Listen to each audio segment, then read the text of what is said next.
Battle Through the Heavens. By Heavenly Silkworm Potato. Kabanata 1366. Ang pangwakas na pagsasanay. Mayroon pa ring 5 araw na natitira bago matapos ang 3 taon. Ang paglalakbay na ito sa Heavenly Tomb ay matatapos na. Nakangiti si Zun-Er sa gilid at nagsalita habang pinag-aaralan niya ang ekspresyon ng pagmumuni-muni sa mukha ni Xiaoyan. Hindi napigilan ni Xiaoyan ang mahinang buntong hininga nang marinig niya ito. Hindi niya inasahan na 3 taon ang lumipas sa isang kisap mata. Bagamat kalahating taon lamang ang lumipas sa labas ng mundo, sila ay nagsanay ng pait sa loob ng 3 taon. Bagamat mapait at mapurol ang pagsasanay, maswerte na ang mga epekto nito ay hindi inaasahang maganda.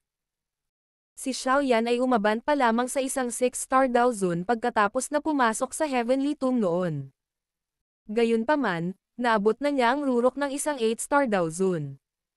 Idinagdag ang kanyang maraming mga diskarte at ang Clan Tato, magagawa niyang labanan kahit ang isang elite na 9-star Dao Zone. Ang 3 taon ay nagbigay daan kay Xiaoyan na makaranas ng matinding pagbabago. Hahaha. Oras na rin para umalis. Ang bilis talaga ng panahon. Si Xiao Zuan sa gilid ay tumawa din. Bakas sa boses niya ang bahagyang lungkot. Ang Heavenly Tomb ay maaaring magbigay daan sa kanya na mamuhay sa ibang anyo, ngunit nag-iwan din ito sa kanya ng walang katapusang kalungkutan. Para siyang kriminal na nakulong sa mundong walang buhay. Ancestor. Magpapatuloy ka pa rin ba sa ganitong paraan sa hinaharap? Natahimik sandali si Xiaoyan bago nagtanong. Marahang bumuntong hininga si Xiao Zuan. Tumanggaw siya at sumagot. Ito ang kabayaran para mabuhay sa ibang anyo. Hindi kami makakaalis sa Heavenly Tomb. Kapag umalis tayo rito, agad kaming mawawala. Kaya, maaari lamang kaming mabuhay sa mundong ito sa ganitong paraan at matiis ang kalungkutan. Nang marinig ang mahinang pagkalungkot sa mga salita ni Xiao Zuan, ang puso ni Xiaoyan ay nakaramdam ng labis na kakilakilabot. Si Xiaoyan at Zun-Er ay nanatili lamang sa lugar na ito sa loob ng 3 taon, at nalaman nilang mahirap manatili ng mas matagal, ngunit si Xiao Zuan ay natigil sa lugar na ito ng daan-daan o kahit libu-libong beses na mas mahaba kaysa sa kanila. May iba pa bang paraan para mabuhay ka? Dahan daw ang tanong ni Xiaoyan. Hahaha. Alam kong isa kang alchemist. Ang ilang high-tier medicinal pill ay maaari talagang bumuhay sa isang taon na nasa bingit ng kamatayan. Gayunpaman, ako ay isang kaluluwa na namatay ilang taon na ang nakalipas. At saka, ang kaluluwang ito ay hindi kumpleto. Ngumiti si Xiao Zuan at mukhang medyo bukas ang isipan. Tinapik niya ang balikat ni Xiaoyan at sinabing, munting kapwa, kung nakakaramdam ka ng kakilakilabot sa iyong puso, dapat mong subukan ang iyong makakaya upang magtagumpay sa klase ng Dao Di. Kung maabot mo ang antas na iyon, maaari kang mag-isip ng isang paraan upang matulungan akong makatakas.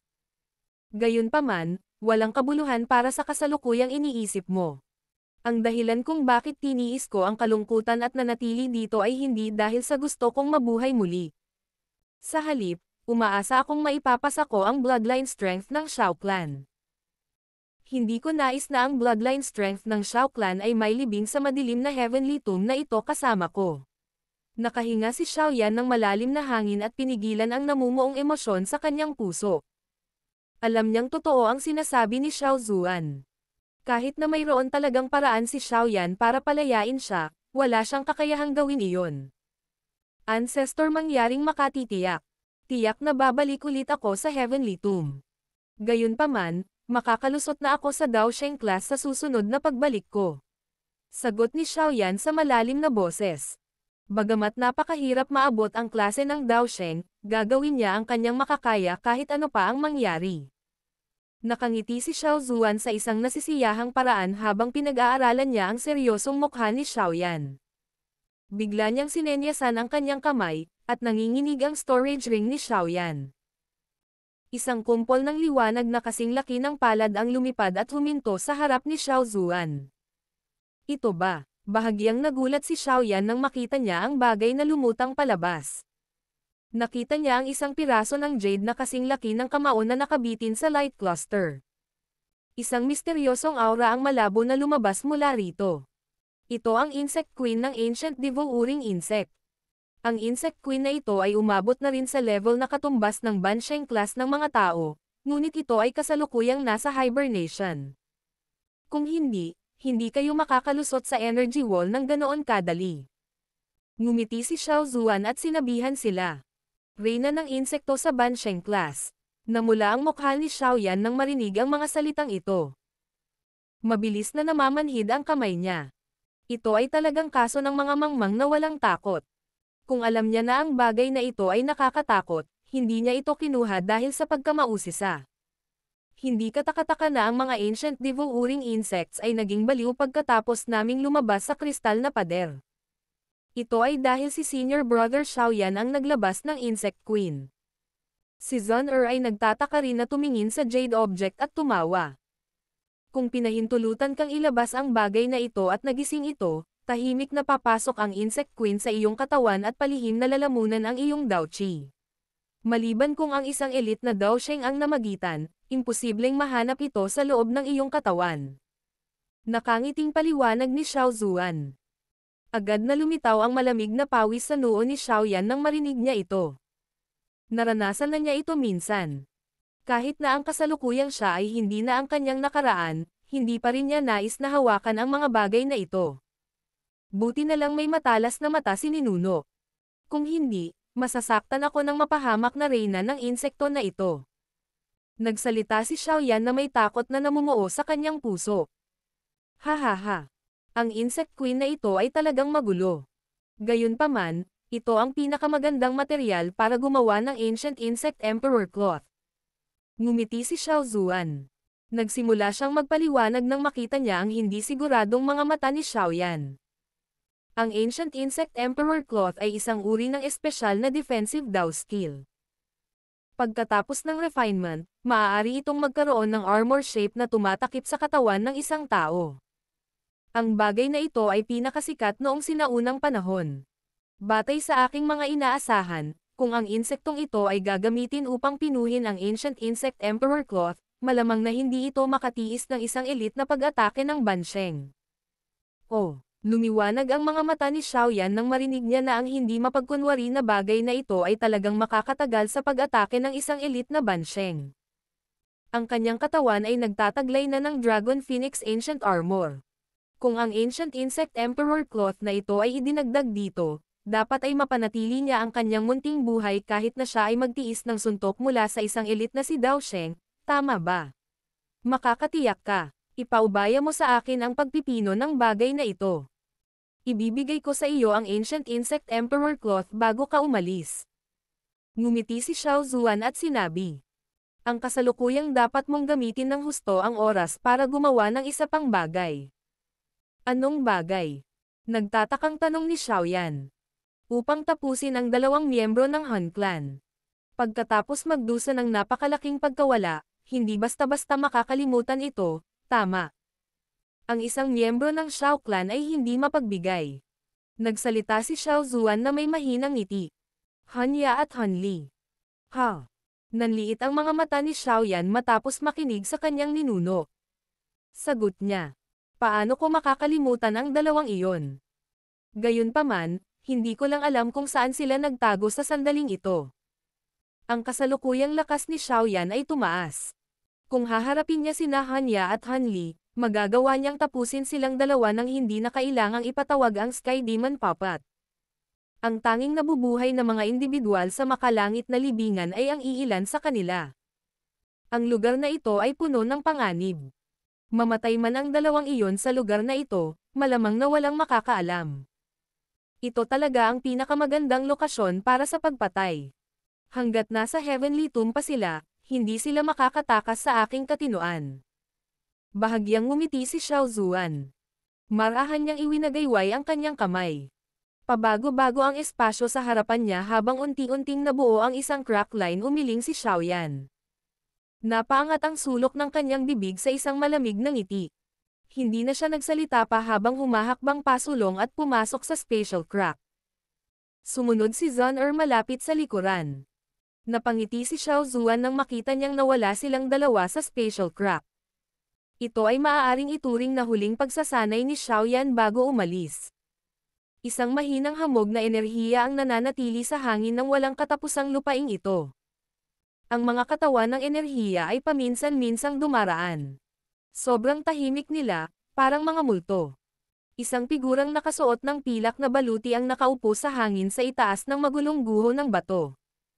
Kumakalat ang malakas na enerhiya mula sa katawan nito. Maliwanag, ang figure na ito ay isang energy body na umabot sa 9-star level. Sa sandaling ito, ang mga mata ng katawan ng enerhiya na ito ay maingat na nagwawalis sa lugar sa ibaba. Bagamat walang isang tao ang naruroon, ang kanyang maraming taon ng instincts ay nagdulot sa kanya ng isang pahiwatig ng panganib. Matagal na nakatutok ang enerhiyang katawan ngunit wala itong nagawa, ngunit ang siyam na bituing enerhiyang katawan na ito ay nakaka-relax lang nang biglang nagyelo ang espasyo sa paligid niya. Dalawang itim na kadena ang tumagos sa walang laman na espasyo na tila bilis ng kidlat. Sinabayan sila ng isang tugtog habang mabilis nilang napasok ang enerhiyang katawan na ito. Kasunod nito, isang itim na figure ang lumitaw sa walang laman na espasyo sa isang iglap at kinuha ang siyam na star energy core. Ang mga katawan ng enerhiya na ito ay nagtataglay ng mahusay na enerhiya, ngunit wala silang kahit katiting na lakas sa pakikipaglaban. Ang itim na figurang iyon ay random na naglalagay ng core ng enerhiya sa kanyang storage ring. Itinaas niya ang kanyang ulo at ipinakita ang isang nakakatakot na batang mukha. Ito ay nakakagulat na hanya mula noon. Mayroong napakaraming makapangyarihang katawan ng enerhiya sa pinakamalalim na bahagi ng Heavenly Tomb. Gayunpaman, ang taong iyon ay masyadong nakakatakot. Pinakamabuting lumayo sa kanya. Ang isa pang figure ay lumitaw kaagad pagkatapos. Isang mukha na nababalutan ng nakakatakot na mga peklat ang nagpakilalang si Hanli. Hindi inaasahan na mayroong isang eksperto mula sa angkan ng Xiao sa Heavenly Tomb na ito. Ang bastos na si Xiao Yan ay talagang napakaswerte. Madilim ang mga mata ni Hanya. Nagpatuloy siya sa makapal na boses. Malapit na tayong umalis sa Heavenly Tomb. Tandaang gamitin ang Spatial Jade Token para makaalis kapag nakalabas na tayo. Kung may kumalat na balita, tiyak na pipigilan tayo ng Guklan. Tungkol naman kay Xiao Yan, kapag nagkaroon tayo ng pagkakataon sa hinaharap, natural na pangungunahan ko ang ilang tao para alisin ang Falling Star Pavilion kasama niya. Dahan-daang tumango si Hanli. Napuno ng mayamang pagnanasa sa pagpatay ang magkabilang mata niya. Sila ay nasakop ni Xiao Yan mula nang sila ay pumasok sa Heavenly Tomb. Paano matatanggap ng dalawang mapagmataas na tao ang resultang ito? Hindi na kailangang maghintay hanggang sa susunod. Hindi ba't mas madali nang lutusin ang mga bagay-bagay ngayon? Kayong dalawa, tama ba ako? Gayunpaman, biglang lumitaw ang isang misteryosong ripple nang tumango si Hanli. Isang mahinang tawa ang dahan-daang kumalat habang dalawang figure ang tumuntong sa bakanteng espasyo. Lumitaw sila na may mga nakangiting mukha habang sina Hanya at Hanli ay mukhang malungkot. Battle Through the Heavens. Kabanata 1367. Patayin. Xiao Yan. Unti-unting nagdilim ang mga ekspresyon ni Hanya at Hanli nang makita nila ang dalawang figure na patuloy na lumalabas sa kawalan. Dahan-daang inunat ni Xiao Yan ang kanyang katawan. Siya at si Zun ay nasuspine sa ere. Nakatingin ang kanyang mga mata sa Han Duo sa ibaba sa medyo mapanoksong paraan habang sinabi niyang, 2 taon na ang nakalipas mula noong huli tayong magkita. Mukhang hindi maganda ang ginagawa ninyong dalawa. Malungkot ang ekspresyon ni Hanya. Ang kanyang mga mata ay biglang lumipad sa paligid niya, ngunit ang kanyang puso ay tahimik na nakahinga ng maluwag matapos mabigang mahanap ang misteryosong ekspertong iyon mula noon. Malamig siyang tumawa. Xiao Yan, hindi ka dapat masyadong mayabang. Kahit na hindi kita maalis sa Heavenly Tomb, sa malaot madali ay magiging isang palaboy ka kapag umalis tayo sa lugar na ito. Dahil iyan ang kaso. Dapat kong hilingin sa inyong dalawa na manatili dito magpakailanman. Sa tingin ko, sa lakas ng inyong dalawa, dapat ay maaari kayong maging 8-star energy body, diba? Bahagyang ngumiti si Xiao Yan. Gayunpaman, ang kanyang mga salita ay nagdulot ng lamig sa loob ng katawan ni Hanya at Hanli. Ang 8-star energy na katawan ay karaniwang mababang buhay sa ikatlong antas ng Heavenly Tomb. Kung silang dalawa ang magiging ganoon, mas mabuti pang mamatay na lang. Masyadong mataas ang tingin mo sa sarili mo. Pinaikit ng dalawa ni Hanya ang kanilang mga mata. Madilim at malazwa ang kanilang mga tono. Matapos magpalitan ng suntok sa huling pagkakataon, naunawaan nila na hindi nila madaling talunin sina Xiaoyan at Zhong-er. Gayunpaman, walang kakayahan ang grupo ni Xiaoyan na pigilan sila kung nais nilang tumakas. Ganon ba? Ngumisi si Xiaoyan at mahinang nagtaka ng malakas. Ano ba ang mga kwalifikasyon mo, mga basura mula sa tinanggihang angkan ng Xiao, kailangan mong kumilos ng mayabang sa harap namin. Kung hindi ka umaasa sa lakas ng babae, namatay ka na sana ng maraming beses. Malamig na tinuya ni Han Li. Ang mamamatay tao na pagnanasa sa kanyang mga mata ay lumitaw na sobrang siksik. Kung hindi siya natatakot kay Zhong-er, sana ay umatake na siya ng walang kontrol at tuluyang natalo si Xiaoyan. Huwag maging pabigla-bigla. Sila ay natural na nagtataglay ng ilang kumpiyansa na magkaroon ng lakas ng loob na lumitaw. Umalis muna tayo. Si Hanya ay nagpakita ng mas kalmado. Bagamat sina Xiaoyan at Zhong-er lamang ang lumitaw sa sandaling ito, malabo siyang nakakaramdam ng pagkabalisa. Hinawakan niya si Han Li at nagsalita sa malalim na boses. Nag-alinlangan si Han Li matapos marinig ang sinabi ni Hanya. Nakayuko lang siya habang nanginginig na sinabi. Xiaoyan, mas mabuting tandaan mo ito. Sa susunod na pagkikita natin ay tiyak na ang oras na mawawasak ang Falling Star Pavilion mo. Lumipad pabalik sina Han Li at Hanya pagkatapos sabihin ang mga salitang iyon. Ang kanilang mga mata ay maingat na nanatili kina Xiaoyan at Zhong-er. Ang Daoqi sa loob ng kanilang mga katawan ay nagsimulang mabilis na umikot. Natatakot ako na kung makakaalis ka o hindi ay wala sa inyong dalawa. Ngumisi si Xiaoyan at mahinang nagkomento nang makita niya si Hanya at Han Li na umaatres. Hayaan mo na ako. Naglaho ang katawan ni Xiaoyan sa parang multo pagkatapos tumunog ang kanyang huling salita. Isang nakakaakit ng ngiti ang lumitaw sa mukha ni Zhong-er habang pinagmamasdan niya si Xiaoyan na mawala. Ang kasalukuyang Xiaoyan ay umabot na sa tuktok ng isang 8-star Dao Zun. Ang ganitong uri ng antas ay mas malakas kaysa sa Han Duo. Kaya, ang kasalukuyang Xiaoyan ay sapat na para harapin ang dalawang iyon. Hinihiling mong mamatay. May naramdaman sina Hanya at Han Li sa sandaling nawala ang katawan ni Xiaoyan. Isang matinding kislap ang kumislap sa mga mata ni Han Li. Biglang nanginig ang kanyang katawan habang nakakuyom ang kanyang kamao, at isang malamig na itim na hamog ang lumabas. Walang awang nitong binangga ang bakanteng espasyo sa harapan niya. Isang medyo ilusyon na katawan ang dahan-daang lumitaw nang sumuntok sa hangin ang kamao ni Han Li. Isang mahabang braso ang nakaunat at marahang hinawakan ang kamao ni Han Li, na natatakpan ng itim na fog. Isang nakakatakot na apoy ang tumalsik mula sa palad ni Xiaoyan nang magbanggaan ang kamao at palad. Ang madilim na malamig na fog sa kamao ni Han Li ay nagbuga ng mainit na tunog habang ito ay ganap na nag-aalis. Kaunti lang ang pinagbuti mo sa loob ng 2 taon na ito. Nakakadismaya. Parang bato lang ang kamay ni Xiaoyan. Hindi ito gumalaw kahit kaunti kahit gaano man kahirap si Han Li.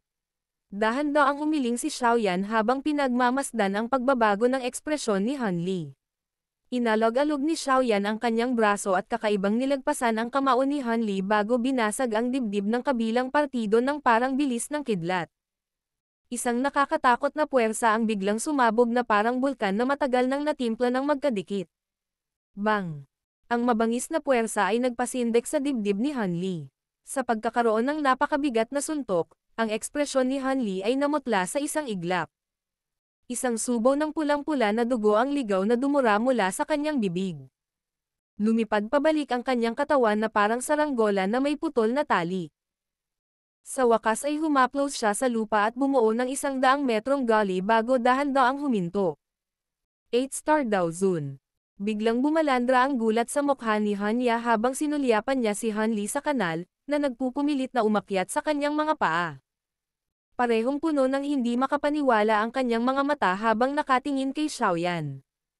Ang aura na lumabas mula kay Xiaoyan kanina ay umabot sa 8-star, at ang lakas ng aura na iyon ay mas malakas kaysa sa kanya. Paano ito posible? Napaawang ang bibig ni Hanya. Ang kanyang puso ay hindi sinasadyang naglabas ng dagandong. Sa loob ng maikling 2 taon na ito, nabigo silang dalawa na mapataas ang kanilang lakas ng isang bituin, ngunit si Xiaoyan ay tumaas mula sa 6-star Dao Zone hanggang sa 8-star Dao Zone. Hindi talaga kayang tanggapin ni Hanya ang ganitong uri ng malaking pagkakaiba. Ikaw na ang. Dama po ang mga mata ni Xiaoyan sa mukhang gulat na Hanya matapos tapusin si Han Li sa isang mabilis at malakas na momentum. Tumawa siya sa mahinang boses. Naikuyom ni Hanya ang kanyang kamao nang makita niyang tumingin si Xiaoyan. Ang kanyang mga mag-aaral ay naging masama habang nakatitig kay Xiaoyan bago ang kanyang dalawang kamay ay bumuo ng maraming selyo. Sa pagbabago ng mga seal na ito, isang misteryosong tato ng clan ang mabilis na lumitaw sa kanyang noo. Bagaman hindi ko alam kung bakit tumaas ang iyong lakas, hindi ka pa rin kwalipikadong hawakan ako. Ang lakas ni Hanya ay mabilis na tumaas sa hitsura ng clan tato. Ang matalim na kahabag-habag na sigaw ng mga espiritu ay patuloy na naglalabas mula sa kanyang katawan. Ang lakas ni Xiaoyan ay maaaring tumaas sa kasalukuyang antas nito, ngunit hindi ito sapat upang maging sanhi ng pagkataranta ni Hanya. Kanina, dahado si Han Li dahil pabaya. Nakaranas siya ng isang nakamamatay na suntok bago pa niya ma-activate ang kanyang clan tato. Kung hindi matatalo ni Xiaoyan si Han Li ng ganito kabilis. Kaya naman, naniniwala si Hanya na hanggat siya ay mas maingat, hindi magiging simple para kay Xiaoyan na panatilihin siya. Walang intensyon si Hanya na manatili sa likuran para makipag-away kay Xiaoyan sa kabila ng pagpapatawag ng clan tato. Mayroon pa ring mas malakas na Zhon'er na nagbabantang nanonood mula sa gilid. Sa sandaling namagitan siya, alam ni Hanya na tiyak na mamamatay siya. Sinamantala niya ang malaking pagtaas sa kanyang Dao Qi. Umikot ang kanyang katawan, at nag-transform siya sa isang sinag ng liwanag na nagmamadaling lumayo. Han Li, makatitiyak ka na tutulungan kitang makaganti ng 100 beses para dito. Si Hanya ay nagdikit ang kanyang mga ngipin at nagsalita habang ang kanyang katawan ay mabilis na nagmamadaling palayo. Gayunpaman, kalalabas lang ng boses ni Hanya sa kanyang bibig nang biglang tumigil ang kanyang matulin na figure. Itinaas niya ang kanyang ulo at ang kanyang mga mata ay tumingin sa malayo sa isang maput na paraan. Isang figurang nagpapakpak ng isang pares ng malinaw na buto na mga pakpak ay nakatayo sa hangin. Ang mapanuksong mukha na iyon ay nakakagulat na kay Xiaoyan. Nang makita ang bilis ni Xiaoyan, na hindi ma-detect, lumubog din ang puso ni Hanya, ngunit hindi siya masyadong nag-alinlangan. Ang kanyang paa ay tumapak sa walang laman na hangin at ang Dao Qi sa loob ng kanyang katawan ay pumutok ng hindi napigilan. Nagdala ito ng napakalakas na energy pressure habang sumusugod ito patungo kay Xiaoyan. May kaunting pagbabago sa mukha ni Xiaoyan nang makita niyang itinaya ni Hanya ang lahat. Hindi umatras ang kanyang katawan. Sa halip ay humakbang siya pasulong. Kalmado ang kanyang mga mata habang pinagmamasdan ang mabilis na paglaki ng energy light figure. Xiaoyan, mamatay ka. Nakaramdam si Hanya ng bahagyang kagalakan sa kanyang puso nang makita niyang masyadong mayabang si Xiaoyan para umiwas. Dahil na-activate ang tato ng kanyang clan, kahit ang isang eksperto sa tuktok ng 8-star Dao Zone ay hindi maglalakas loob na makipag-away sa kanya. Si Xiaoyan ay walang alinlangan na nagpakamatay. Si Hanya ay napakabilis at mabangis. Sa isang iglap, nagpakita siya sa harap ni Xiaoyan. Isang mabangis at marahas na hangin ang dumaikit sa mga damit ni Xiaoyan hanggang sa kumaway ang mga ito. Ang kanyang kanang kamay ay nakakuyom sa isang kamao. Ang makapangyarihang Dao Qi sa kanyang katawan ay nagtipon habang walang awa siyang naglabas ng suntok. Bang! Matapos ihagis ang suntok ni Hanya, gumuho ang espasyo sa harapan niya. Mabilis na lumawak ang 5 talampakan na malaking itim na spatial line patungo kay Xiaoyan. Xiaoyan, ito ang kapalaran ng pagmamayabang na higit pa sa iyong makakaya. Dapat mong tandaan ito ng husto sa iyong susunod na buhay. Isang suntok na naglalaman ng nakakatakot na hangin ay mabilis na hamampes kay Xiaoyan. Gaano man kabilas si Xiaoyan, hindi niya maiiwasan ang pag-ataking ito. Kaya naman, isang malamig na ngiti ang sumilay sa mukha ni Hanya. Isang mahinang alon sa wakas ang bumangon sa loob ng matandang itim na mga mata ni Xiaoyan. Isang mapang uyam ng ngiti ang bumungad sa kanyang mukha nang ang isang lilang pulang ilaw ay kumikislap sa kanyang mga kilay. Sa wakas, dahan-daang lumitaw ang isang misteryosong tato ng clan. Ang clan tato ng Shao Clan. Biglang nanginig ang puso ni Hanya nang lumitaw ang clan tato na ito. Isang pagkabalisa ay tahimik na kumalat mula sa kaibuturan ng kanyang puso. Tapos na. Nakangiti si Xiaoyan habang pinag-aaralan ang siksik na mukha sa harapan niya, na malapit lang. Kinuyam niya ang kanyang kanang kamao, at biglang sumabog ang isang magulong Daochi. Bang! Biglang nagbanggaan ang magkabilang kamao. Isang nakakatakot na malakas na tunog ang sumabog na parang kulog. Maraming 10 talampakang malalaking linya ang nagsimulang kumalat ng matulin sa lupa na parang sapot ng gagamba. Shi! Isang itim na figure ang biglang lumipad mula sa enerhiyang bagyo na nagngangalit sa kalangitan. Malakas na bumagsak ang figure sa lupa. Ang malalaking bato sa daanan nito ay naging alikabok sa gitna ng maraming dagandong. Grog. Isang subo ng sariwang dugo na may halong mga pira-piraso ng organ ang iniluwa sa bibig ni Hanya habang nakahiga siya sa loob ng makapal na alikabok ng bato. Pakiramdam niya ay mabilis na naglalaho ang kanyang buhay sa kanyang katawan. Sa wakas ay bumungad sa kanyang mga mata ang takot at panghihinayang. Isang payat na figure ang unti-unting lumilitaw sa langit. Ang walang pakialam na mga mata ay sumulyap kay Hanya sa ibaba, na nasa kanyang higaan.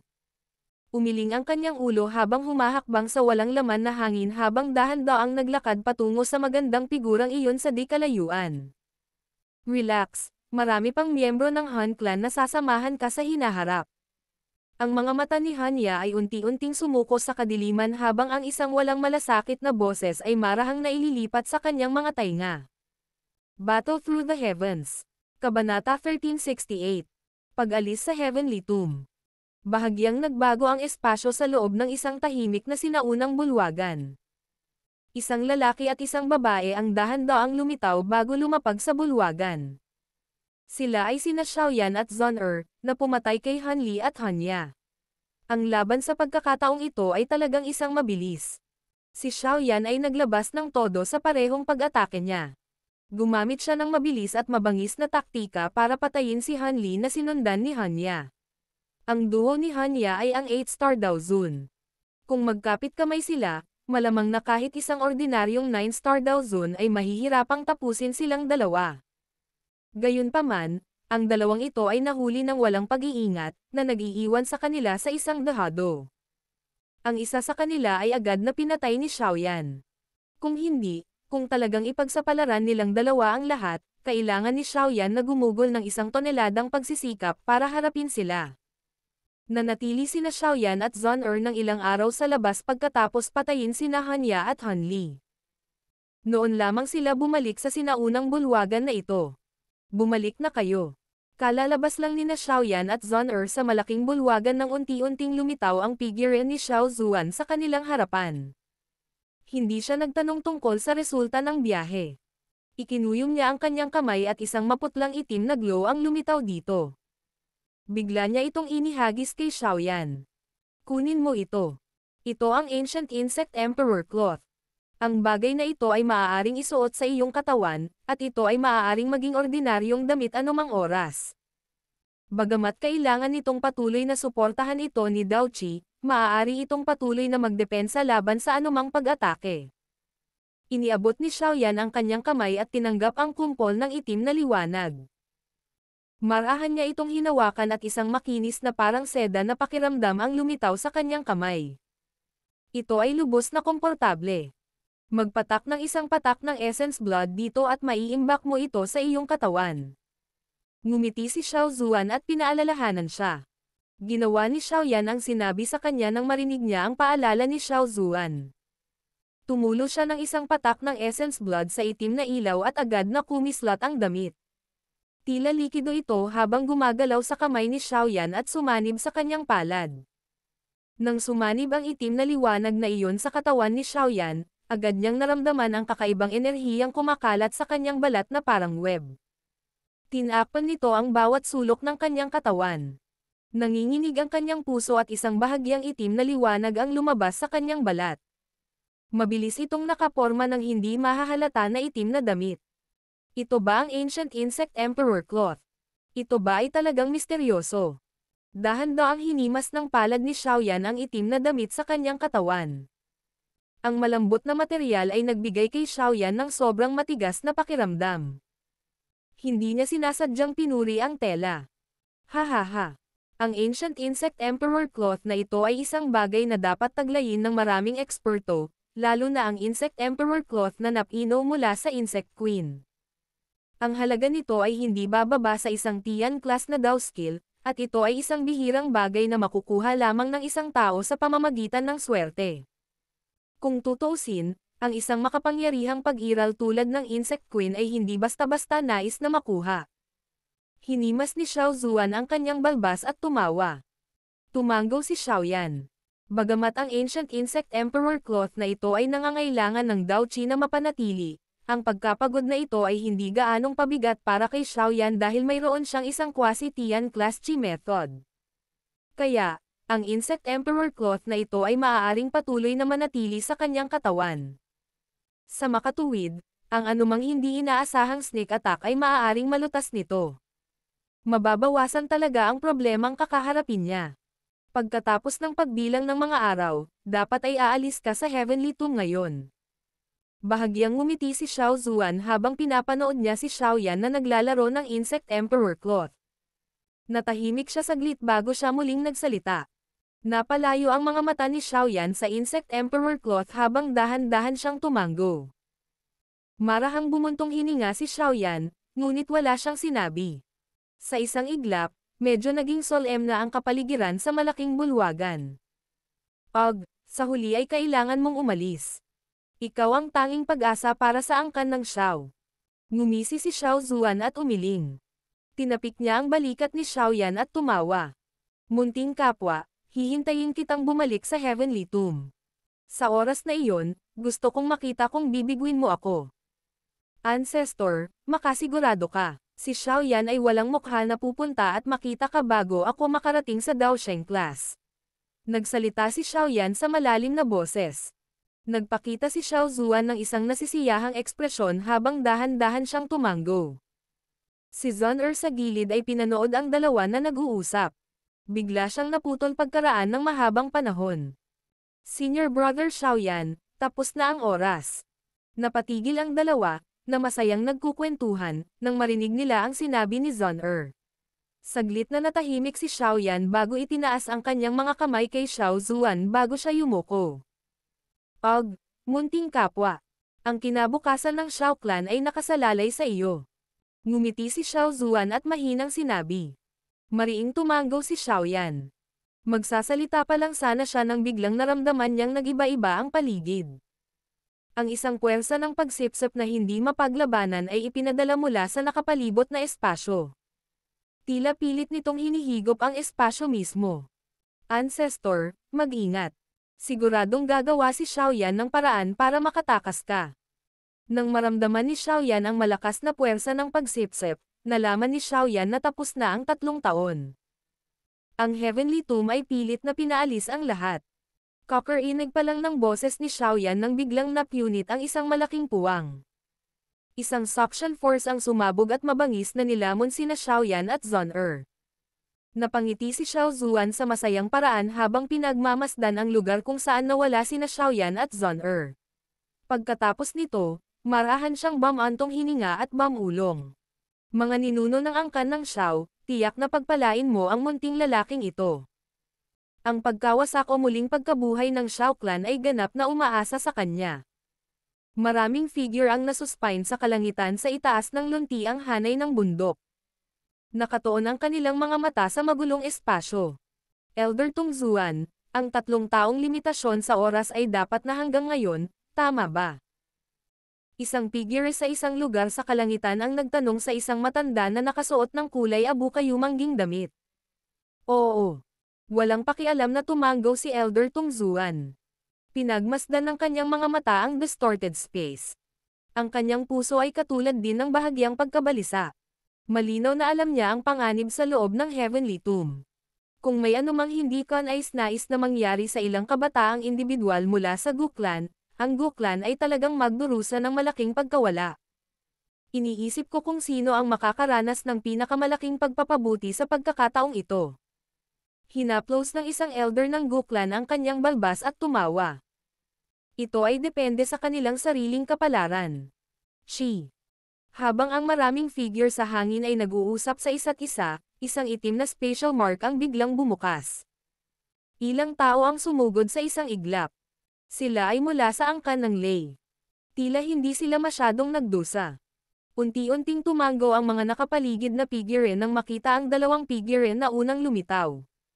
Bukod dito, malinaw na mas malakas ang aura ng dalawa kumpara noong pumasok sila sa Heavenly Tomb kalahating taon na ang nakalipas. Tila nakagawa sila ng makabuluhang tagumpay sa makalangit na libingan. Ang mga mula sa angkan ng Yao ay lumabas na. At ang angkan ng Yan. Pagkatapos ng dalawang iyon mula sa angkan ng Lei, ang iba ay lumabas mula sa kalawakan ng sunod-sunod. Karamihan sa mga aura ng mga taong ito ay mas malakas kaysa bago sila pumasok sa Heavenly Tomb, lalo na ang kaso ng isa sa mga miyembro ng Shi Clan.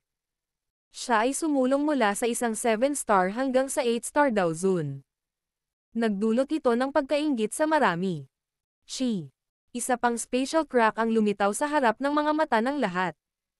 Kaagad, dalawang figure ang naanod sa ilalim ng pagtutok ng maraming mga mata. Bigla silang bumagsak sa lupa sa sandaling lumitaw sila. Ang ilang elder mula sa angkan ng Gu ay nagmamadaling nagpakawala ng malumanay na puwersa nang makita nila ito. Iniangat ng banayad na puwersa ang dalawang katawan sa ere. Sa sandaling ito, natuklasan nila na ang dalawang figure ay ganap na walang buhay. Sila ay sina Hanya at Han Li mula sa angkan ng Han. Silang dalawa ay namatay sa Heavenly Tomb. Ang mga ekspresyon ng medyo maraming tao ay nagbago nang makilala nila ang mga katawan. Kasabay nito, sumimangot si Elder Tong Zuan at nagkomento sa malalim na boses. Magkaharap ang lahat ng miyembro ng Gu Clan habang pinag-aaralan nila ang dalawang bangkay sa langit. Tahimik silang nagmamasid sa kanilang mga puso. Ang Gu Clan ay nakipag-away na sa Han Clan. Hindi maiiwasang magkaroon ng ganoong kaisipan ang kanilang mga puso kapag nakita nila na ang dalawang iyon ay sa kasamaang palad na namatay sa Heavenly Tomb. Si Wu Zuan at ang iba pa, na pumasok sa Heavenly Tomb kasama nilang dalawa, ay natigilan habang nakatingin sa mga bangkay ni Hanya at Han Li. Nag-isip sila ng ilang mga iniisip. Maaaring mapanganib ang Heavenly Tomb, ngunit malinaw na alam ng lahat kung saan sila dapat makipagsapalaran at kung saan sila dapat umiwas. Gayunpaman, bakit magkasamang namatay sina Hanya at Han Li? Malamang na ang bagay na ito ay hindi gaanong simple. Mahinang ungol ni Wu Zuan. Anong ibig mong sabihin? Ang manipis na kilay ni Wu Ji ay nagsalubong habang nagtatanong. Ang dalawang ito ay nagpaplanong salakayin si Xiaoyan sa sandaling pumasok sila sa Heavenly Tomb. Bago tayong lahat ay nagtipon, nakipagpalitan sila ng suntok kay Xiaoyan at Zon-er. Tahimik na sabi ni Wu Zuan. Sa palagay mo ba ay pinatay ni Xiaoyan at Zon-er silang dalawa? Kung magkapit-bisig ang dalawa, kahit isang 9-star daw zone ay hindi sila mapipigilan sa pagtakas. Sa lakas ni Xian Yan, natatakot ako. Hindi sumang-ayon si Wu Ji. Sino ang nakakaalam? Ang dalawang taong ito ay hindi magandang karakter. Hindi mahalaga kung sila ay mamatay. Nagkibit balikat si Wu Zuan. Biglang kumirot ang puso niya at nabaling ang mga mata sa espasyo sa likuran niya. Unti-unting napunit ang espasyo sa lugar na iyon habang dahan-daang lumabas ang apat na makapangyarihang tao. Lahat ay nagpunas ng kanilang mga mata sa mga figurang ito at agad na nakahinga ng maluwag. Ang apat na figure na iyon ay kabilang sa grupo ni Gu Qingyang. Sabay-sabay na bumantong hininga ang grupo ni Gu Qingyang habang lumalabas sila sa spatial crack line at tumingin sa nakapalibot na luntiang kabundukan. 3 taon ng mapait na pagsasanay ay talagang hindi mabata. Si Hanya at Han Li yun. Ang mga mata ng grupo ni Gu Qingyang ay biglang huminto sa dalawang hindi gumagalaw na figure na nakabitin sa kalangitan. Agad silang nagulat at napasigaw ng malakas. Patay. Kumunat ang noo ni Gu Qingyang at mahinang nagkomento. Sino kaya ang walang awa? Pinatay niya talaga ang dalawang walang awa na karakter na ito. Gulat na sigaw ni Gu Hua. Kumurap-kurap silang apat. Nagkaharap sila. Ilang sandali pa, pareho silang sumigaw. Xiaoyan. Hindi umatake noon si Elder Xiao Zuan. Dahil sa kanyang karakter ay tiyak na naramdaman niyang ang pag-atake sa dalawang ito ay kawalang halaga. Bukod dito, ang dalawang taong ito ay lubhang tuso. Imposible para sa kanila na pukawin ang mga katawan na iyon ng enerhiya na hindi nila kayang pukawin. Mula dito, ang tanging posibleng sagot ay pinatay sila ng kanilang mga kaaway. Gayunpaman, kung tayo lang ang magkakasama sa pag-atake sa kanila sa Heavenly Tomb. Gayunpaman, hindi namin ito tinitingnan. Ungol ni Guzin. Maaari lang itong sina Xiaoyan at Zon-Er. Kung magkahawak kamay sina Hanya at Hanli, makakalaban nila ang isang 9-star expert. Maaaring malakas si Zon-Er, ngunit hindi mahirap para sa dalawang ito na tumakas. Nakakunot ang noo ni Gu Qingyang habang iniisip ang sitwasyon. Habang magkaharap ang grupo, biglang umungol ang espasyo sa harapan. Kaagad, isang lalaki at isang babae ang tumapak sa walang laman na hangin at dahan-daang lumitaw sa harap ng lahat ng mga mata sa lugar. Iyon ay Xiaoyan. Napakalakas ng aura. Hindi nakakagulat. Nanliit ang mga mata ng grupo ni Gu Qingyang nang lumitaw ang dalawang figure. Nagbubulungan sila sa kanilang sarili. Battle Through the Heavens. Kabanata 1369. Hanlin. Ang matatangkad na figure ng isang lalaki at isang babae ay dahan-dahang lumabas sa bakanteng espasyo sa harap ng hindi mabilang na bilang ng mga mata. Pagkatapos nito, patuloy silang nakatayo sa langit. Umihip ang banayad na simoy ng hangin at marahang sumayaw ang kanilang mga damit. Para silang magkasintahang walang kamatayan. Zon-Er. Pinag-aralan ni Elder Tong Zuan at ng iba pa ang babaeng nakaberdeng damit sa kalangitan bago nakahinga ng maluwag. Walang alinlangan na si Zon-Er ang pinakamahalagang tao sa Guklan. Kung anumang aksidente ang mangyari sa kanya, sila ay haantong sa isang malaking pagkatalo na hindi mapunan. Si Xiaoyan iyon, ha? Ang aura na ito. Huminto ang mga mata ni Elder Tong Zuan kay Zon-Er bago biglang lumingon sa itim na buhok na binata sa tabi niya. Pagkatapos nito, bahagyang tumigas ang kanyang mga mata, at isang sorpresa ang lumitaw sa loob nila. Sa kanyang paningin, natural niyang maramdaman na ang aura ni Xiaoyan ay umabot sa aura ng isang 8-star Daozun. Ito ay maraming beses na mas malakas kaysa kalahating taon na ang nakalipas. Ang kanyang lakas ay tumaas ng 3-star. Anong nakakatakot na bilis? Nagkaharap ang ilang elder. May pagkagulat na hindi maitago sa kanilang mga mukha. Kahit na ang Heavenly Tomb ay misteryoso at nagtataglay ng kakaibang daloy ng panahon, medyo hindi kapanipaniwala para sa isang tao na itaas ang kanyang lakas ng 3 bituin sa loob ng 3 taon. Sa pinakakaunti, ito ang unang pagkakataon na nasaksihan nila ang isang tao na umunlad ng husto, kahit na kung ikukumpara sa maraming tao na nakapasok sa Heavenly Tomb noon. Maaaring. Dahil sa puntod ni Xiao Zuan. Bahagyang kumunot ang noo ni Elder Tong Zuan. Siya ay lubos na marunong at alam kung gaano kahirap na itaas ang lakas ng isang tao sa pamamagitan ng 3 bituin. Pagkatapos mag-isip sandali, naisip niya ang puntod na iniwan ni Xiao Zuan sa Heavenly Tomb. Sina Xiaoyan at Zon-Er sa langit ay tumingin sa paligid nila habang tinatitigan ng maraming pares ng mga mata. Malalim silang nakalanghap ng sariwang hangin. Matapos maisara sa loob ng sinaunang bulwagan sa loob ng mahabang panahon, ang labas ng mundo ay nagpakita ng napakaganda sa kanila. Ito ay hindi inaasahan na maging ang mga bangkay ni Hanya at Hanli ay ipinadala. Biglang huminto ang mga mata ni Xiaoyan sa dalawang bangkay na nakasabit sa kalangitan. Nakataas ang kanyang mga kilay nang hindi mahahalata habang umuungol. Ha. Brother Xiaoyan, hindi inaasahan na ang iyong lakas ay umabot na sa yugtong ito pagkatapos lamang ng 2 taon. Pinatnubayan ni Wo Zuan si Wo Ji ng may ngiti. Dumating siya habang si Xiaoyan ay bumubulong sa sarili. Pagkatapos ay pinagsalikop ni Wo Zuan ang kanyang mga kamay at tumawa. Mabilis din ang pag-unlad ni Brother Wo Zuan. Ngumiti si Xiaoyan at sumagot. Natural niyang masasabi na ang kasalukuyang Wo Zuan ay umaabot na sa tuktok ng isang 8-star Daozun. Paano ko maihahambing sa iyo? Mapait na tumawa si Wo Zuan. 2 taon na ang nakalilipas, si Xiaoyan ay isang 6-star Dao Zun lamang habang siya ay isang 8-star Dao Zun. Ngayon, naabot na ni Xiaoyan ang rurok ng isang 8-star Dao Zun habang siya ay sumulong lamang mula sa unang yugto ng isang 8-star Dao Zun patungo sa isang posisyon na malapit sa tuktok ng isang 8-star Dao Zun. Kung ang isa ay magsalita tungkol dito, siya ay medyo mahina kaysa kay Xiaoyan. Napangiti si Xiaoyan. Naunawaan niya na magiging imposible para sa kanyang lakas na umangat ng ganito kung hindi niya nakuha ang mana ni Xiao Zuan. Binabati kita. Dumating din ang grupo ni Gu Qingyang habang nakikipag-usap si Xiaoyan kay Wu Zuan. Lahat sila ay ngumiti at bumati kay Xiaoyan. Ngumiti si Xiaoyan at tumugon sa kanilang pagbati. Ang 2 taong ito ay talagang malas.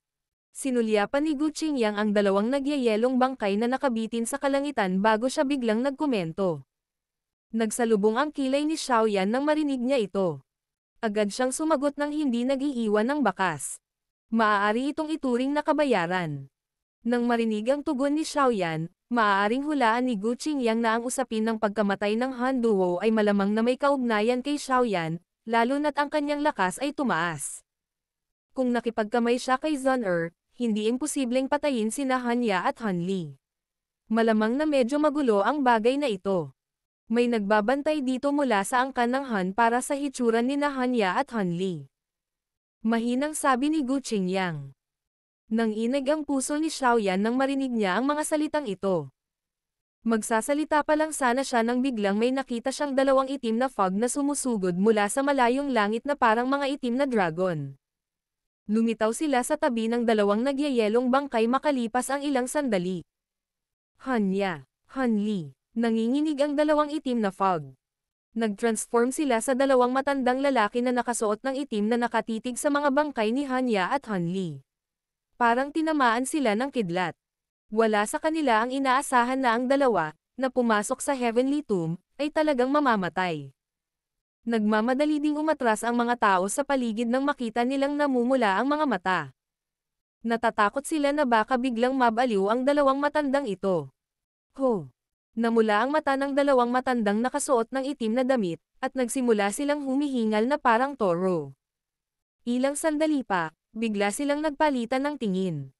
Biglang lumingon ang kanilang mga mata at tumingin kay Xiaoyan sa langit.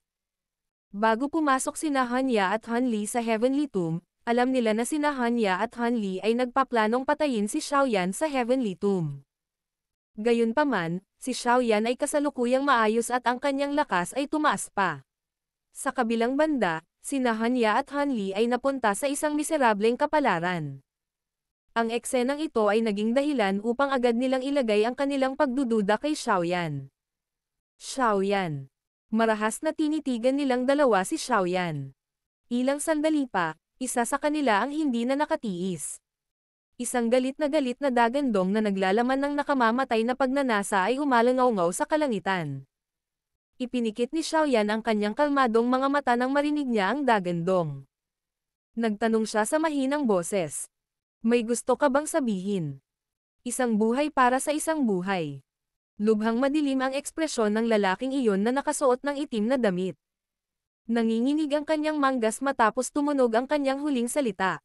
Isang itim na kadena na naglalaman ng madilim na malamig na aura ay tumagos sa walang laman na hangin at walang awan na bumaril kay Xiaoyan. Hindi nagbago ang ekspresyon ni Xiaoyan nang harapin ang biglaang pag-atake ng matandang nakaitim na damit. Lumakad siya ng isang hakbang at iniabot ang isang palad na natatakpan ng apoy. Mahigpit na hinawakan ng kanyang kamay ang maitim na itim na kadena. Isang lilang kayumangging apoy ang sumunod sa kadena at nagmamadaling bumaba bago inatake ang matanda. Malamig na bamantong hininga ang nakaitim na elder na iyon nang makita niyang gumaganti si Xiaoyan. Ikinuyom niya ang kanyang kamao. Ang itim na fog ay parang isang makamandag na dragon habang sinusundan nito ang kadena at naglalabas ng dagandong. Walang awa itong nabangga sa purple-brown line of fire. Bang! Ang apoy at itim na fog ay sumabog ng magkadikit. Ang malakas na puwersa ay pumutol sa kadena. Ang kadena ay sumabog sa kalangitan, at isang malakas na hangin ang tumakas mula sa punto ng pagsabog. Nanginginig ang mga balikat ni Xiaoyan at naalis ang hangin. Sa kabilang banda, Ang matandang iyon na nakaitim na nakadamit ay napaatras.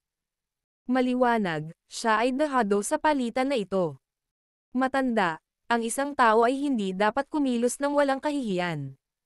Itinapon ni Xiaoyan ang kadena sa kanyang kamay. Nanlamig ang kanyang mga mata habang nakatutok sa nakatatandang nakaitim na damit. Malamig siyang tumawa. Pinatatag ng matandang nakasuot ng itim ang kanyang katawan. Sobrang pangit ng ekspresyon niya. Ang lakas ng matanda ay nasa isang 8-star daw zone, ngunit hindi niya inaasahan na makukuha ni Xiaoyan ang kalamangan sa kanyang mga kamay. Hanlin, ito ang Gu Realm, hindi ang iyong Han Realm. Nakasimangot din si Elder Tong Zuan habang nagsasalita sa malalim na boses. Zuan Tong, ang mga miyembro ng aming Han Clan ay nawalan ng buhay sa lugar ninyo na ito. Lahat kayo ay may kasalanan. Galit na sumigaw ang matandang iyon na tinawag na Hanlin. Xiaoyan, sa palagay ko dapat mo akong masunurin na sundan pabalik sa angkan ng Han. Kung hindi ka talaga ang pumatay kina Hanya at Hanli, tiyak na hindi ka namin pahihirapan. Malamig na sumigaw ang isa pang nakaitim na matandang lalaki. Kalokohan. Hindi napigilan ni Xiaoyan ang tumawa ng malakas nang marinig niya ito. Ang tanga talaga ng dalawang matandang ito. Nagawa talaga nilang sabihin ang mga ganoong salita. Mga Ginoo, ang Heavenly Tomb ay puno ng panganib. Walang sino man ang maglalakas loob na magbigay ng garantiya na ang sino man ay makakalabas dito ng maayos. Kung wala kang ebidensya na magpapatunay na si Senior Brother Xiaoyan ang mamamatay tao, mangyaring huwag basta-basta umatake. Ang lugar na ito ay kung tutusin sa aking angkan ng Gu. Ang magagandang mata ni Zun ay sumulyap sa Hanlin Duo habang siya ay mahinang nagsasalita. Dagdag pa rito, ang usapin na ito ay hindi pa itinuturing na tapos na. Sina Hanya at Hanli ay minsang naglunsad ng palihim na pag-atake sa lahat ng aming angkan ng Gu sa Heavenly Tomb. Kayong dalawa marahil ay kailangang magbigay ng paliwanag para dito. Ang maraming mga mata sa langit ay naglabas ng swoosh na tunog habang sila ay lumipat sa dalawang Han Elder nang marinig nila ang mga salita ni Zun. Karamihan sa mga naruroon ay mga miyembro ng Gu Clan. Kaya naman, ang mga mata na iyon ay malabong may masamang hangarin. Hanlin, totoo ba ang sinabi ni Zun? Unti-unting naging pangit ang ekspresyon ni Elder Tong Zuan. Tumingin siya kina Hanli at Hanya bago umiyak sa malalim na boses. Si Zun ay nagtataglay ng banal na linya ng dugo. Walang alinlangan na siya ang pinakamahalagang tao sa angkan ng Gu. Kung talagang maglakas loob sina Hanya at Hanli na salakayin siya, tiyak na tuturuan niya ang mga matatanda ng hindi malilimutang aral. Nagbago ang mga mukha ng duo ni Hanlin nang makita nila na binalingan sila ni Zun. Hindi nila inaasahan na ganoon kabold sina Hanya at Hanli. Naglakas loob silang salakayin ang grupo ni Zun sa Heavenly Tomb, ngunit malinaw na hindi nila dapat aminin na ang grupo ni Zun ay sinalakay sa sandaling ito kahit na ano. Malamig na sumigaw si Hanli. Anong hindi makatwirang mga salita? Sinisikap mo lamang na alisin ang iyong hinala. Ngayon, nasa Gu Realm kami at talagang wala kaming magagawa. Gayunpaman, Xiaoyan, mas mabuting tandaan mo na ang Han Clan ay tiyak na maghihiganti para kay Hanya at Hanli sa hinaharap. Kalmado ang mukha ni Xiaoyan. Mahina siyang sumagot. Tatandaan ko ang iyong mga salita sa aking puso. Naging madilim at nanlamig ang mga mata ng mga matatandang Han nang marinig nila ang tugon ni Xiaoyan. Kalimutan ang tungkol sa mga miyembro ng Gu Clan na naruroon. Sa pagtaas ng lakas ni Xiaoyan, mahihirapan silang dalawa na hulihin siya.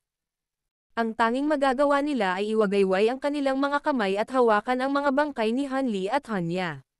Galit na berde ang kanilang mukha habang sila ay naging dalawang itim na anino na sumugod sa labasan ng Gu Realm. Isang malamig na ekspresyon ang bumungad sa mga mata ni Xiaoyan habang pinagmamasdan niyang papalayo ang dalawang figure. Maingat na inilibot ng kanyang mga mata ang paligid. Gayunpaman, natuklasan niyang wala ang grupo ng Little Fairy Doctor. Ang pagtuklas na ito ay naging dahilan ng pagkunot ng noo niya. Ang grupo ng Little Fairy Doctor ay tiyak na mag-iiwan ng isang tao na naghihintay sa kanya maliban kung may ilang mga espesyal na pangyayari. Maaaring may nangyari sa Falling Star Pavilion. Battle Through the Heavens. Kabanata 1370. Reveal ang One's Hands. Gumalaw ang katawan ni Elder Tongzuan habang pinagmamasdan ang dalawang tao na koponan ni Hanlin na lumalayo. Lumitaw siya sa harap ni Zon-er at nagtanong. Zon-er, okay ka lang? Umiling si Zon-er. Saglit na nag-alinlangan si Xiaoyan sa tabi niya bago pinagsalikop ang kanyang mga kamay at nagtanong. Elder Tongzuan, maaari ko bang malaman kung nasaan na ngayon ang grupo ng Little Fairy Doctor? Umalis sila 3 buwan pagkatapos mong pumasok sa Heavenly Tomb. Malamang na bumalik sila sa Falling Star Pavilion. Gayunpaman, hindi nila ipinaliwanag ang nangyari. Ang sabi lang nila ay ipaalam sa iyo na mabilis kang bumalik sa Falling Star Pavilion kapag lumabas ka na. Nag-isip sandali si Elder Zuan Tong bago sumagot. Napakunot ang noo ni Xiaoyan nang marinig niya ito. Agad siyang tumango at nag-alinlangan sandali. Sa wakas, hinarap niya si Zon-er at sinabing, mukhang may nangyari talaga. Sa pagkakataong ito, hindi na ako mananatili sa Guklan ng matagal. Aalis ka na ba sa akin sa pagkakataong ito? Saglit na nag-alinlangan si Zon-er nang marinig niya ito. Tetango na sana siya nang biglang sinabi ni Elder Tongzuan sa gilid. Zon-er, may ilang malalaking bagay sa Guklan kamakailan.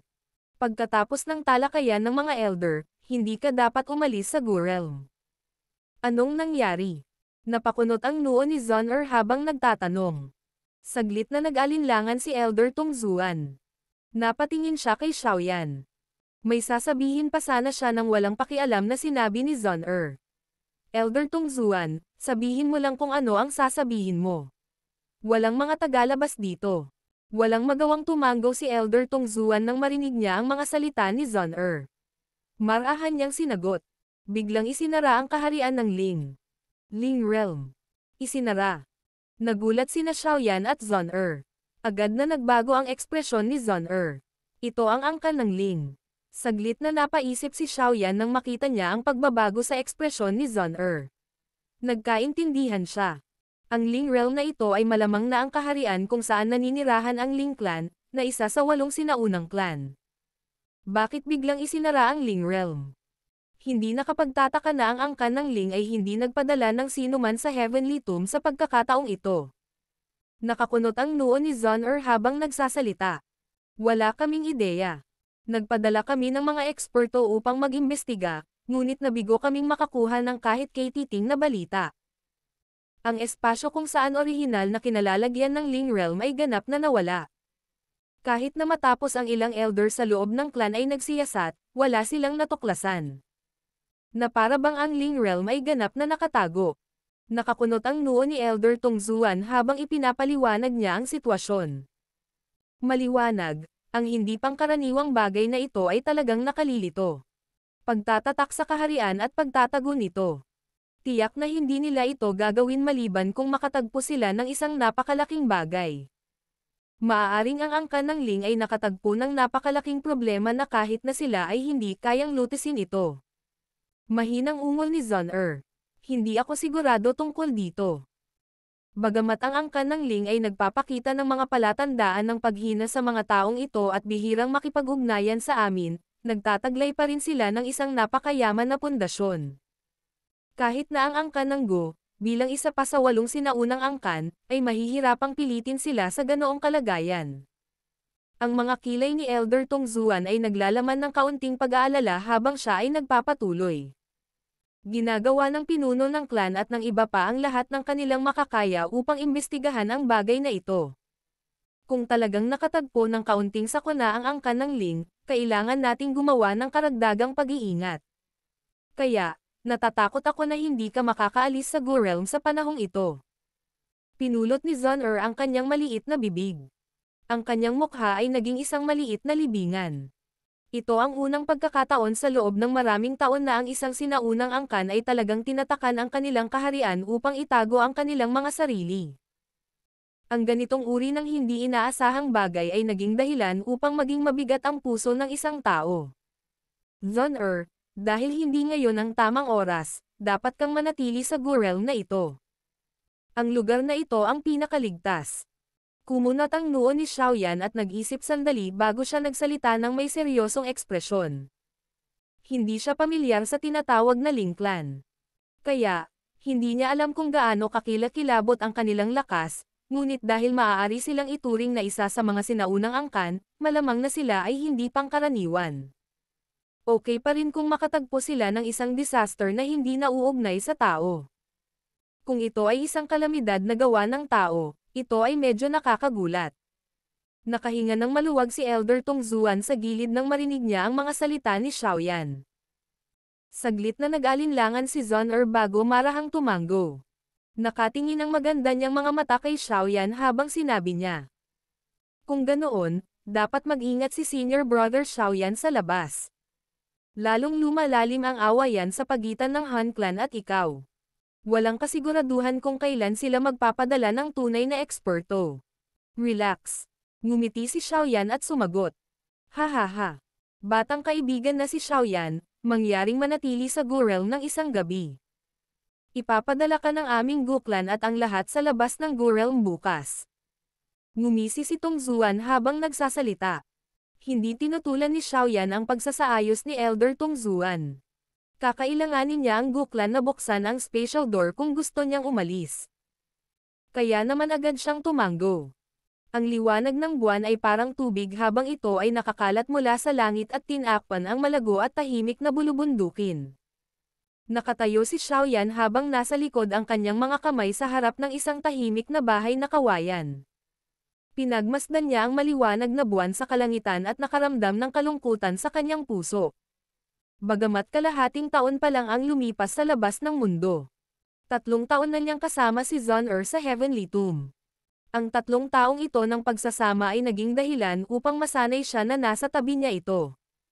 Gayunpaman, aalis na siya bukas. Hindi niya alam kung kailan sila muling magkikita. Senior Brother Xiaoyan. Isang malambot na boses ang biglang lumitaw sa likod ni Xiaoyan habang siya ay bumantong hininga. Kaagad, ang mga kamay ni Xiaoyan, na nasa likod niya, ay naramdaman ang malambot na makinis na mainit na kamay na marahang humawak sa kanya. Bumungad sa kanyang harapan ang isang magandang mukha na naging dahilan ng pagkawala ng apela kahit ng maliwanag na buwan. Ang banayad at magandang ngiting iyon ay nagdulot ng init na damaloy sa kanyang puso. Zon-er, may isang bagay na kailangan kong kausapin sa iyo.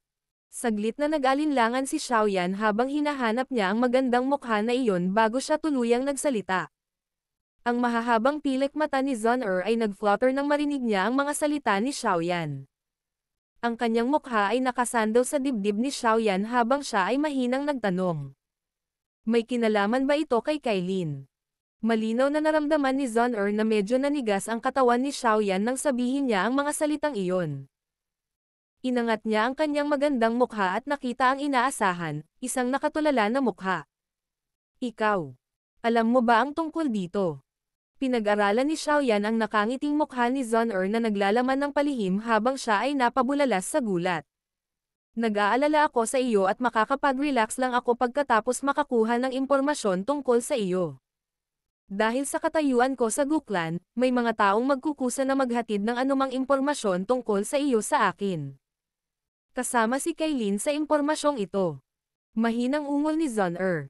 Ang bagay na ito. Isang init ang bumalot sa puso ni Xiaoyan nang marinig niya si Zon-er na bumubulong sa sarili. May sasabihin pa sana siya, ngunit 2 salita pa lang ang nailabas niya bago hindi alam kung ano ang dapat niyang sabihin. Parang nawala ang dati niyang kagalingan magsalita ngayon. Alam niya na ang taong nasa yakap niya ay tinitingnan ng hindi mabilang na bilang ng mga tao bilang isang Diyosa hindi alintana kung sila ay mula sa angkan ng guo sa labas ng mundo. Ang may-akap ang halos perpektong babae na ito ay isang napakalaking luho. Malamang na maraming tao ang mag-iisip sa kanya ng sobra kung gusto pa rin niyang masiyahan sa maraming babae sa harap niya. Ang kakulaitan ni Xiaoyan sa sandaling ito ay naging sanhi ng pag-iling ni Zon-er habang bumubulong sa sarili. Noon, galit na galit din ako, ngunit hindi ko pa rin magawang kalimutan ang tungkol sa iyo. Dahil ayaw kong makalimot, sa huli ay kailangan kong magtiis. Gayunpaman, hindi ka dapat masyadong pabayaan. Ang huling salita ni Zon-er ay tumunog lamang nang ibukan niya ang kanyang maliit na bibig at walang awa na kinagat ang dibdib ni Xiaoyan. Sa pagkakataong ito, hindi siya nagpakita ng anumang awa. Maging ang sulok ng bibig ni Xiaoyan ay hindi sinasadyang kumaibot ng ilang beses nang kinagat niya ito. Gayunpaman, nakatayo lang siya roon nang hindi nangangahas na gumalaw. Ang Daoqi sa loob ng kanyang katawan ay pinigilan din. Natatakot siya na ang anumang paghihiganti mula sa kanyang Daoqi ay makapinsala kay Zon-er. Titingnan ko kung maglalakas loob ka pa ring maging babero sa hinaharap. Inilabas lamang ni Zon-er ang kanyang maliit na bibig makalipas ang ilang sandali. Itinaas niya ang maganda niyang mukha. Ang kanyang bangis ay lumitaw na kakaiba sa ilalim ng liwanag ng buwan. Isang apoy ang biglang sumiklab sa puso ni Xiaoyan habang pinagmamasdan niya si Zon-er, na mukhang isang maliit na babae sa sandaling ito. Bigla niyang ibinaba ang kanyang ulo at walang awa na diniin ang maliit na bibig ni Zon-er, na ikinagulat niya. Naninigas ang magandang katawan ni Zon-er nang bigla siyang inatake ni Xiaoyan. Isang nahihiyang pamumula ang kumalat sa kanyang mahabang leeg na parang nagninangas na ulap. Umabot ito sa dulo ng maceland niyang tainga bago huminto. Nagsimulang magpumigla si Zon-er pagkatapos niyang tumahimik sandali. Gayunpaman, ang makitid niyang baywang ay mahigpit na niyakap ng mga braso ni Xiaoyan. Saglit siyang nagpumiglas bago siya tuluyang nakaramdam ng pagnanasa. Pinayagan niya si Xiaoyan na sunggaban siya ng walang kabuluhan. Sa sandaling ito, ang Diyosa na iyon mula sa angkan ng Gu ay naging napakaamo na kaya niyang matuno ang anuman. Ang dalawang figure ay tila natunaw ng magkasama sa ilalim ng maliwanag na liwanag ng buwan na nakakalat. Ang kanilang mayamang pagnanasa ay naging dahilan upang maging ang maliwanag na buwan ay tahimik na nagtago sa likod ng ilang madilim na ulap. Pagkatapos lamang na unti-unting lumabo ang liwanag ng buwan ay naghiwalay ang magkasintahang mahigpit na magkadikit sa isa't isa. Isang apoy ng pagnanasa ang bumangon sa ibabang bahagi ng tiyan ni Xiaoyan nang makita niya ang mapula-pulang mukha ni Zon-er, na lubhang nakakabighani. Ang kanyang mga mata ay gumagala sa kanyang katawan na may nagninangas na init. Ang kamay nito, na kanina pa nakayakap sa kanyang maselang bewang, ay dahan-dahang gumalaw sa kanyang mapang-akit na kurba. Gayunpaman, naghahanda si Xiaoyan sa susunod na hakbang nang biglang nabuo ang malambot na ubo sa loob ng tahimik na kagubatan ng kawayan na ito. Ang biglaang malambot na ubo na ito ay parang kulog. Nagdulot ito ng paghihiwalay ni na Xiaoyan at Zon-er na parang nakuryente. Ang kanilang mga mata ay tumingin sa direksyon kung saan nagmula ang tunog, lamang upang makita ang isang nasa katanghaliang gulang na lalaki sa ordinaryong damit na nakatayo sa di kalayuan. Ang mukha na iyon ay nakakagulat na pag-aari ng clan head ng Gu clan, na siyang ama ni Zon-er, si Gu Yuan. Ang orihinal na pulang-pula ng mukha ni Zon-er ay lalong namula nang makita niya si Gu Yuan. Walang awang kinurot ng kanyang kamay ang baywang ni Xiaoyan bago gumalaw ang kanyang magandang katawan at umalis siya para magtago sa kanyang silid. Mapait na tumawa si Xiaoyan nang makita niyang tumakas si Zon-er. Agad niyang pinatigas ang kanyang balat at medyo nahihiya siyang tumingin kay Gu Yuan.